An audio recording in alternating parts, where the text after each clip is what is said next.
अगली टॉपिक है मुद्रा का गुण, लाभ या महत्व। का मुद्रा के आ जाने से हमारी अर्थव्यवस्था में क्या इसका महत्व था, क्या इसका लाभ था, क्या इसका गुण हुआ। तो देखिए सबसे पहला टॉपिक कह रहा कि आधुनिक बाजार व्यवस्था का आधार, आधुनिक बाजार व्यवस्था का आधार का वर्तमान समय में जो बाजार शब्द है वो कहीं न कहीं क्या हो गया, मुद्रा की उत्पत्ति से हो गया, है ना। क्या देखिएगा, उत्पादक क्या करता है, वस्तु का निर्माण करता है, उसको थोक व्यापारी को बेच के बदले में क्या करता है, मुद्रा प्राप्त करता है। थोक व्यापारी क्या करता है, अपनी वस्तु फुटकर व्यापारी को बेच के क्या करता है, मुद्रा प्राप्त करता है। और फुटकर व्यापारी क्या करता है, कस्टमर को बेच के क्या करता है, बदले में क्या करता है, मुद्रा प्राप्त करता है। तो कहीं न कहीं बाजार व्यवस्था का जो जन्म हुआ किसके वजह से हुआ, हमारा मुद्रा की वजह से जन्म हुआ। फिर देखिए साख का आधार, आज जितने भी साख पत्र चलन में है वो साख पत्र किसके वजह से चलन में है, मुद्रा की वजह से। जो आप एकदम देख सकते हैं बैंक, LIC, ये सब किसकी वित्तीय संस्थान में किसकी वजह से है, मुद्रा की वजह से। हम चेक, विनिमय पत्र, प्रतिज्ञा पत्र, debit card, credit card, Google पे, फोन पे, है ना, और आपका पेटीएम किसकी वजह से चलन में संभव हुआ है, ये मुद्रा की वजह से चलन में संभव हुआ। फिर देखिए अगला टॉपिक है अंतर्राष्ट्रीय सहयोग का बढ़ावा। जब मुद्रा का जन्म हुआ तो कहीं न कहीं हम क्या किए, एक देश से दूसरे देश से व्यापार करना क्या किए, शुरू कर दिए। और एक देश से दूसरे देश से व्यापार करते करते एक दूसरे के अंदर क्या होगी, सहयोग की भावना क्या हो गई, जागृत हो गई। तो कहीं न कहीं अंतर्राष्ट्रीय सहयोग में मुद्रा का क्या है, योगदान है। फिर देखिए अगला टॉपिक क्या है, पूंजी निर्माण में सहायक, पूंजी निर्माण में सहायक। अब देखिए मुद्रा पूंजी का निर्माण कैसे करता है, जैसे अगर हम मुद्रा छोटी छोटी मुद्रा क्या करते हैं, बचत करते हैं, और ये बचत क्या करते हैं, लगातार करते हैं, तो कहीं एक निश्चित समय के बाद एक विशाल पूंजी के रूप में क्या होता है, उसका एक निर्माण होता है। तो कहीं न कहीं ये क्या करता है, मुद्रा पूंजी के निर्माण में क्या है, सहायक है। फिर देखिए प्रगति का सूचक, प्रगति का सूचक। अब ध्यान दीजिए, जिस देश की अर्थव्यवस्था में मुद्रा क्या होती है, ज्यादा होती है। अब देखिए कंडीशन ये कह सकते हैं कि मुद्रा की मात्रा अगर अर्थव्यवस्था में ज्यादा है तो कहीं न कहीं मुद्रास्फीति की भावना है, और मुद्रास्फीति क्या करती है, देश की क्या करता है, आर्थिक विकास में क्या होता है, योगदान देता है। तो जिस देश की मुद्रा क्या होगी, ज्यादा होगी, उस देश की स्थिति क्या रहेगी, अच्छी मानी जाएगी।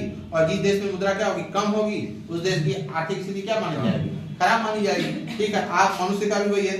ठीक है, अब देखिए अगला टॉपिक है पूंजी की गतिशीलता। अब मुद्रा क्या करता है, पूंजी को कहीं न कहीं विनियोजित करने में क्या करता है, प्रेरित करता है। हम एक पूंजी को क्या करते हैं, बैंक में रखते हैं, अपने पास में रखते हैं, ताकि एक नॉर्मल रेट से हमें क्या मिले, ब्याज मिल जाए, पूंजी भी हमारी सुरक्षित हो जाए, हमको लाभ भी मिल जाए। तो चंद ब्याज के लिए हम अपनी पैसा क्या करते हैं, एक बैंक वाले को सौंप देते हैं। वही पूंजी को क्या करते हैं, कहीं न कहीं हम बिजनेस में लगाते हैं, ताकि पूंजी भी हमारा बिजनेस में लग जाए और हमको क्या एक लाभ के रूप में क्या हो, मुद्रा मिल जाए। तो कहीं न कहीं मुद्रा कमाने के लिए क्या करते हैं, पूंजी को गतिशील बनाते हैं, पूंजी क्या करते हैं, टर्नओवर करते हैं, ताकि हमको क्या हो, लाभ मिलता है। फिर देखिए वस्तु विनिमय का दोष से मुक्त करना। जब मुद्रा चलन में नहीं था तब उस समय क्या था हमारा, वस्तु विनिमय। हम एक वस्तु देते थे, बदले में क्या करते थे, दूसरी वस्तु लेते थे। लेकिन काम मुद्रा के चलन में आ जाने से जो वस्तु विनिमय की जितनी दोष थी सबसे हमको क्या मिल गई, मुक्ति मिल गई। फिर देखिए लाभ। अब अगला टॉपिक क्या है आपका, मुद्रा के दोष। मुद्रा के दोष, हानियां, है ना, या कठिनाइयां भी कह सकते हैं, इसको हम मुद्रा के डिमेरिट भी कह सकते हैं। आप मुद्रा के दोष को देखिए, आपको 3 आधारों पे जो है बांटा है, आर्थिक, सामाजिक और नैतिक दोष, है ना। अब ध्यान दीजिएगा, मुद्रा के आर्थिक दोष, सामाजिक दोष और नैतिक दोष। मुद्रा के आर्थिक दोष, सामाजिक दोष और नैतिक दोष का। मुद्रा के जो आर्थिक दोष है, देखिए आर्थिक दोष में 4-5 पॉइंट। सबसे पहले करा संसाधनों का सबकेंद्रीकरण, संसाधनों का सबकेंद्रीकरण का मुद्रा का ही देन है कि उत्पत्ति के जो भी साधन है वह किसी न किसी एक व्यक्ति के हाथों में क्या हो गया, वो केंद्रित हो गया। तो कार्य की क्या हो गया, आज समाज एक व्यक्ति जब उत्पत्ति के सभी साधन अपने हाथ में केंद्रित कर लिया तो क्या बन गया, पूंजीपति, और एक वर्ग क्या हो गया, श्रमिक वर्ग हो गया। तो कहीं न कहीं क्या मुद्रा का ही देने की लोग क्या किए, ये संसाधन क्या किए, केंद्रीकरण कर दिए। पहले क्या होता था, उत्पत्ति के साधन 5 थे, पांचों लोग अलग अलग मिलकर क्या करते थे, कार्य करके प्रोडक्शन करते और लाभ क्या करते, आय बांट लेते थे। लेकिन आज पांचों सुविधा क्या करता है, कोई एक ही व्यक्ति। एग्जाम्पल हम अपना दे दें, इस कोचिंग का प्रबंध भी हम करते हैं, इस कोचिंग का क्या करते हैं, संचालन भी करते हैं, इस कोचिंग की रखवाली भी क्या करते हैं, हम ही करते हैं। तो कहीं ना कहीं 3 लोग का क्या किए, वर्क हम अकेले कर रहे हैं। किसके वजह से कर रहे हैं, मुद्रा की वजह से कर रहे हैं। तो ये संसाधन क्या हो गया, हमारा केंद्रीकरण हो गया। फिर देखिए वर्ग संघर्ष का उदय का, देखिए मुद्रा के आ जाने से समाज तो 2 वर्ग में बट गया। जाति से तो बटे ही थे, धर्म से हम बटे ही थे, अब वर्ग में भी बट गए। एक क्या हो गए, पूंजीपति, और एक क्या हो गया, श्रमिक। और देखिए इतिहास गवाह है कि पूंजीपति ने हमेशा क्या किया, श्रमिकों का शोषण किया है। इतिहास गवाह है, कभी ऐसा कोई पूंजीपति ऐसा ना श्रमिकों का शोषण नहीं करता, सब करता है, ठीक है।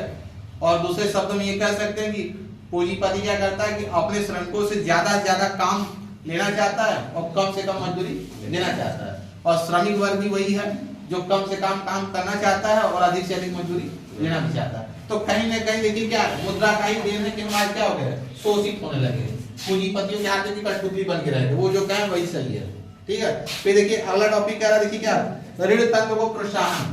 आज मनुष्य के अंदर ऋण की भावना, समाज का प्रत्येक वर्ग, चाहे 1 रुपए, चाहे 10 रुपए, चाहे 20 रुपए, चाहे 50 रुपए, कहीं ना कहीं ऋण से ग्रसित है। कोई व्यक्ति, किसी अपने आप को चेक करिए, किसकी वजह से संभव हुआ, हमारा मुद्रा की वजह से। अगर मुद्रा नहीं होता तो शायद आज हम ऋणी नहीं होते, लेकिन मुद्रा का ही देने के आज हम क्या हो गए, ऋणी है, ऋण हो गए। फिर देखिए मुद्रास्फीति, मुद्रास्फीति देखिए आज मुद्रा का ही देन है कि हमारा क्या मुद्रास्फीति और मुद्रा संकुचन की स्थिति क्या हो गई, पनपने लगी। मुद्रा संकुचन की स्थिति तो अर्थव्यवस्था में ज्यादा नहीं आती है, लेकिन मुद्रास्फीति समाज में क्या होती है, ज्यादा होती है। मुद्रास्फीति के ही वजह से इसकी तुलना प्रोफेसर किन्स ने कहा था कि एक डाकू के समान है। मुद्रास्फीति क्या है, डाकू के समान है। फर्क इतना है कि डाकू क्या करता है, हमारी आंखों से अपनी हमारा धन लूटता है जो हमको दिखाई देता है, लेकिन मुद्रास्फीति क्या करती है, बिना दिखाई देती अदृश्य रूप से धन क्या लेती है, लूट के चली जाती है। फॉर एग्जाम्पल महंगाई, दिन प्रतिदिन जो महंगाई बढ़ती जा रही है, हमारा कमाई